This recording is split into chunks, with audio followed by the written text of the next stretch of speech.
कहानी की शुरुआत होती है बिहार राज्य के पश्चिमी चंपारण जिले के छोटे से गांव पाकड़ गांव से।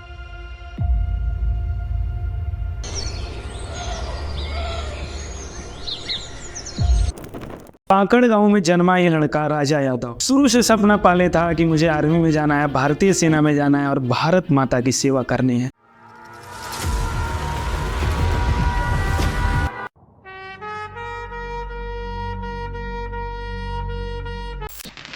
इसी सपने को लेके आगे बढ़ा। 10वीं की परीक्षा पास किया। परीक्षा पास करने के बाद वो समय आ गया था जब उसे अपने सपने के लिए लड़ना था। सुबह उठ के माता पिता का आशीर्वाद लेता। आशीर्वाद लेने के बाद दौड़ने के लिए निकल पड़ता। शुरुआती दिनों में राजा यादव दौड़ नहीं पाता था तो हताश हो जाता था, निराश हो जाता था। घर आके कहता था कि माँ, पाँव में बड़ा दर्द हो रहा है, मेरा सपना शायद पूरा नहीं हो पाएगा। लेकिन उसकी माँ हर तरह से उसकी मदद करती, वो चाहे आर्थिक रूप से हो, वो चाहे भौतिक रूप से हो, वो चाहे किसी रूप से हो, उसकी माँ ने उसका साथ नहीं छोड़ा।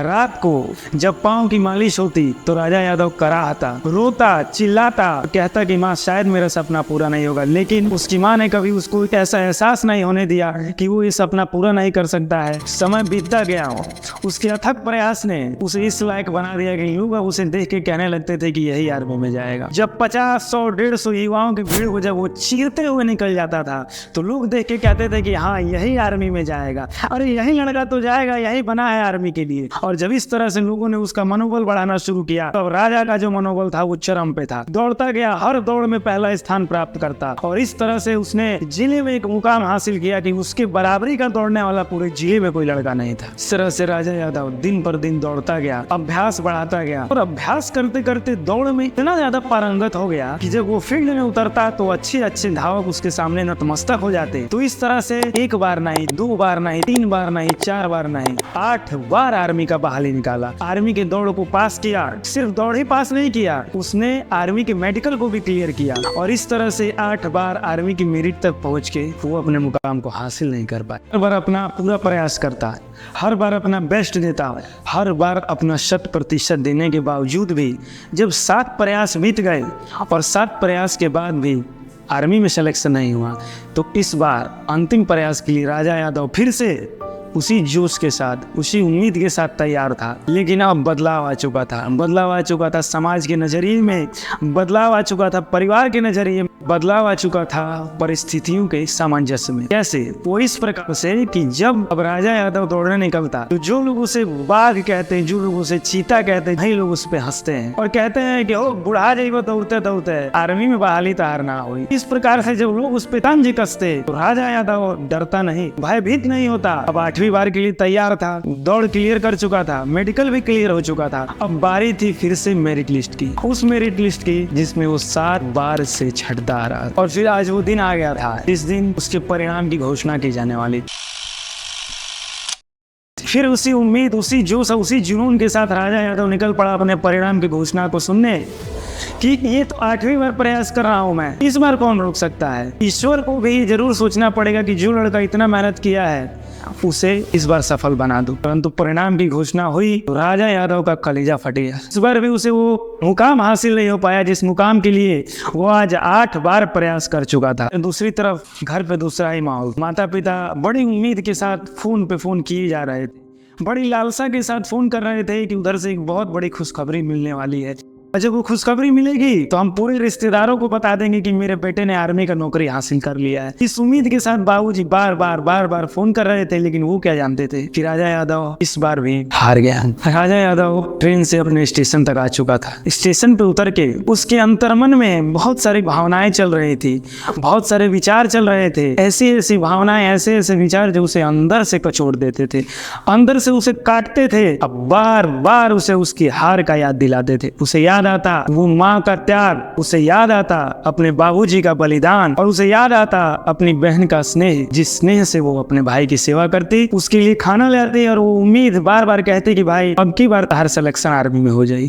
उसके मन में ये सारी चीजें चलती। उसके मन में ये भी चलता कि जिस उम्मीद से मेरी माँ ने मेरे पाँव की मालिश की, जिस उम्मीद से मेरे पिताजी मुझे पैसा देते, ईदों पे मैं खरा नहीं उतर पाया। शायद मैं किसी लायक नहीं रहा, शायद मेरा जीना ही व्यर्थ है। तरह तरह के नकारात्मक सवाल उसे झकझोर देते, तरह तरह की भावनाएं उसे तोड़ देते। जब ये सारी चीजें उसके अंदर चल रही थी तो राजा यादव वो अंदर से खत्म हो चुका था। बिल्कुल अंदर का उसका जो राजा था अब वो राजा मर चुका। अब उसने सोच लिया कि जब मैं अपने माँ बाप के सपने को ही पूरा नहीं कर सका हूँ, अब उसने सोच लिया कि जब मैं अपने भविष्य के लिए कुछ कर नहीं सका हूँ, ना अपनी माँ के लिए, ना अपने पापा के लिए, ना अपनी बहन के लिए मैं कुछ कर नहीं सका हूँ, तो फिर किस काम का ये जीवन, किस काम की जिंदगी और किस काम का ये शरीर। उसने निर्णय ले लिया कि अब मेरे जीने का कोई मतलब नहीं है, मेरे जीने से कोई फायदा नहीं है, मैं बोझ बन चुका हूँ अपने माँ बाप। इस चीज को सोचते हुए राजा यादव ट्रेन की पटरी पे सो गया। उसने सोचा जिस तरह से मेरी किस्मत सो गई है अब मैं भी ट्रेन की पटरी पे सो जाता हूँ, और जिस तरह से मेरा भविष्य खत्म हो चुका है उस तरह मैं अपने शरीर को भी खत्म कर देता हूँ।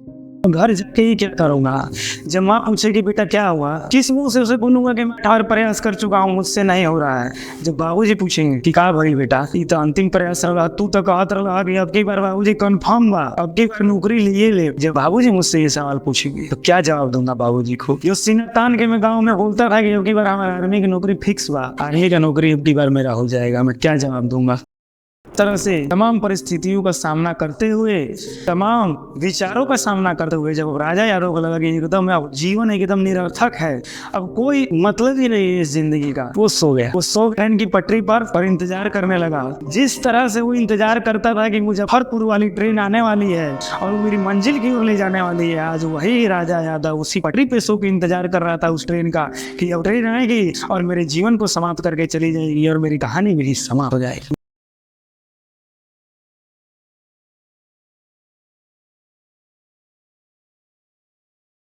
उस रात को राजा यादव को कहाँ ही नींद आने वाली। बार बार वो सपना चलता उसकी आंखों के सामने से, सेना की वर्दी पहने सेना की ट्रेनिंग लेने गया राजा यादव, बार बार उसकी नजरों के सामने से गुजरता। गाँव में सेना की वर्दी पहने राजा यादव घूमता हुआ उसकी नजरों के सामने से गुजरता। सारे सपने जो उसने इतने दिनों में देखे थे, सारे सपने बारी बारी से उसकी नजरों के सामने से गुजर रहे। हाथ में बंदूक लिए बॉर्डर पे खड़े होकर पाकिस्तानियों को मार रहा हूँ, भारत माता की मिट्टी का कर्ज चुका रहा हूँ, नाना कितने प्रकार के सपने जिसने राजा यादव को दौड़ाया, जगाया, उस उम्मीद पे आगे बढ़ाया कि वो 8 प्रयासों तक लगातार लड़ता रहा। जो सारे सपने खत्म हो चुके थे, टूट चुके थे, तो पहाड़ जैसी रात उसके लिए और भारी पहाड़ जैसा बनती जा रही थी। मन में बार बार यही चल रहा था कि अब खत्म कर लूं, खत्म कर लूं, खत्म कर लूं, खुद को खत्म कर लूं। बार बार उसको अपनी माँ का चेहरा याद आता, बार बार गाँव वालों की वो बातें याद आती थी कि बाबू तुम्हारे माँ बाप बड़ी उम्मीद लगाए तुम्हारे इंतजार में बैठे हुए, कौन नहीं क्या हो गया, भारतीय सेना में नई नौकरी लगी तो बहुत सारे रास्ते हैं, बहुत सारी उम्मीदें हैं। अरे तुम तो राजा हो राजा, ऐसा नहीं है कि पहले में हार गए थे, तुमने तो 8 प्रयास किया। गाँव के लोगों की वो सारी बातें याद आ रही थी, बार बार बार बार माँ पापा का चेहरा याद आ रहा है। इस तरह से परिवार वालों ने बहुत समझाया, माँ पापा ने बहुत कुछ समझाया, और समझाते समझाते ये बात भी बोल दी, बेटा अब हमारे कंधे इतने मजबूत थोड़ी हैं, हम तो बूढ़े हो गए हैं, हमारे कंधे इतने मजबूत नहीं है तुम्हारी अर्थी का बोझ उठा सके, इतने मजबूत नहीं है बेटा, तो इस कदम से दूर रहो। ये सोच, ये ख्याल अपने दिमाग से भी निकाल देना कि तुम्हारे सहारे तुम्हारे माँ बाप जी रहे हैं, इतना बोझ उठाने की क्षमता नहीं है बेटा हमें। तमाम चीजें माँ बाप समझाते हैं, और समझाने के बाद राजा यादव को भी कहीं ना कहीं लगता है कि ये ना सही तो कुछ और सही। उसे ये लगा कि शायद मैं किसी और चीज के लिए बना हूं। उसके माँ बाप ने बहुत सारे उदाहरण दिए कि बेटा डॉक्टर APJ अब्दुल कलाम भी एयरफोर्स की नौकरी के लिए बहुत प्रयास की, परंतु बेटा उनको तो देश का राष्ट्रपति बनना था ना, कहाँ एयरफोर्स में जाते, नियति में तो कुछ और लिखा था। इस तरीके का जुनून, इस तरीके का जोश और इस तरीके के उदाहरण को देख करके राजा यादव के माँ बाप ने फिर से वही राजा यादव तैयार करने का प्रयास किया जो राजा यादव अभी कुछ दिन पहले से। इसी क्रम में समय बीतता गया और एक दिन एक लड़का आया राजा यादव के पास और बोला कि भैया जब आप दौड़ते थे, जब आर्मी के लिए दौड़ते थे, उस समय मैं आपका वीडियो बनाता था और उन्हीं में से कुछ वीडियो को मैंने फेसबुक पे, यूट्यूब पे और इंस्टाग्राम पे डाला है। भैया बहुत लोग देख रहे हैं, बहुत लोग आपको पसंद करते हैं, भैया आपका बड़ा नाम है। मैं ये चाहता हूँ कि आप आइए भी इंस्टाग्राम पे, यूट्यूब पे, फेसबुक पे वीडियो डालें। चुनौतियाँ हैं, बड़ी बड़ी चुनौतियाँ आई। सबसे बड़ी चुनौती तो ये थी कि मोबाइल फ़ोन चलाने की जागरूकता की कमी, इंटरनेट के उपयोग की जागरूकता की कमी, ये सारी चुनौतियाँ थी उसके सामने। इसके बावजूद भी राजा यादव ने तरह तरह से लोगों से संपर्क किया, तरह तरह के लोगों के पास जाके उनसे जानने की इच्छा प्रकट की कि कैसे वीडियो को एडिट किया जाता है, कैसे वीडियो को वायरल किया जाता है, क्या हैशटैग लगाया जाता है, किस तरह से उसे इंप्रेशन दिया जाता है, कैसे क्या किया जाता है। तमाम तरह की चुनौतियों से गुजरता हुआ राजा यादव फिर एक नई दिशा में निकल चुका था और सोचता समझता खोजता, फिर उनको धरातल पे उतारता। इस तरह से नित नए प्रयास करता राजा यादव फिर एक नई दिशा में निकल चुका था। वीडियो शूट करते टाइम लोगों से मदद लेता, अपने भाई से कहता, गाँव के लोगों को कहता। जब रोज सुबह बच्चे ट्यूशन पढ़ने जाते, उन लड़कों से कहता कि मेरे लिए वीडियो शूटर दो। जितने भी प्रयास हो सकते थे तमाम प्रयासों से गुजरता हुआ राजा यादव बढ़ता गया। इस तरह से वीडियो डालता गया। इस तरह से बहुत सारे वीडियो बनाता चला गया। वीडियो में उनके पिताजी से सीखी हुई बहुत सारी चीजों को डालता। राजा यादव के पिताजी कुश्ती के क्षेत्र में बहुत बड़ा नाम हासिल किए, राज्य स्तर पे उनका बहुत बड़ा नाम था और वही गुण वो अपने गांव के लड़कों में भरते थे। रोज सुबह उठ के वो एक जुनून लेके चलते कि जिस तरह से मैंने राज्य स्तर पे कुश्ती में नाम किया उसी प्रकार से मेरे गाँव के बहुत सारे युवा आगे आए और बिहार राज्य का नाम रोशन करे। इस तरह से राजा यादव कुश्ती का, रोज एक्सरसाइज का, दौड़ने का, तरह तरह की तमाम वीडियो को डालता चला गया। 1 मिलियन का सफर राजा यादव ने प्राप्त कर लिया। बिहार में वो स्थान प्राप्त किया जो देसी फिटनेस के क्षेत्र में किसी ने उतना बड़ा मुकाम हासिल नहीं किया था। बिहार में केवल राजा यादव ही ऐसे हैं जिन्होंने देसी फिटनेस के क्षेत्र में इतना बड़ा नाम किया है। 0 से लेकर 1 मिलियन तक का सफर राजा यादव ने पूरा कर लिया। अपने आप में बहुत बड़ी उपलब्धि है। ये उपलब्धि वही समझ सकता है जिसने उस उपलब्धि के पीछे अपना पसीना बहाया है। दोस्तों, ये वीडियो दिखाने का उद्देश्य ये नहीं था किसी का महिमा मंडन कर रहे ना, और ये वीडियो दिखाने का उद्देश्य ये नहीं था कि राजा यादव का कुछ प्रचार प्रसार कर रहे हैं। नहीं, वीडियो दिखाने का केवल एक मात्र उद्देश्य यही था। छोटे से गांव का लड़का, छोटे से परिवार का लड़का जब ठान ले तो बड़े से बड़े नाम को अपने सामने छोटा कर देता है। इस उद्देश्य, इस जुनून और इसी जोश को जगाने का प्रयास था जिसके लिए हम वीडियो आपके सामने लेके आए।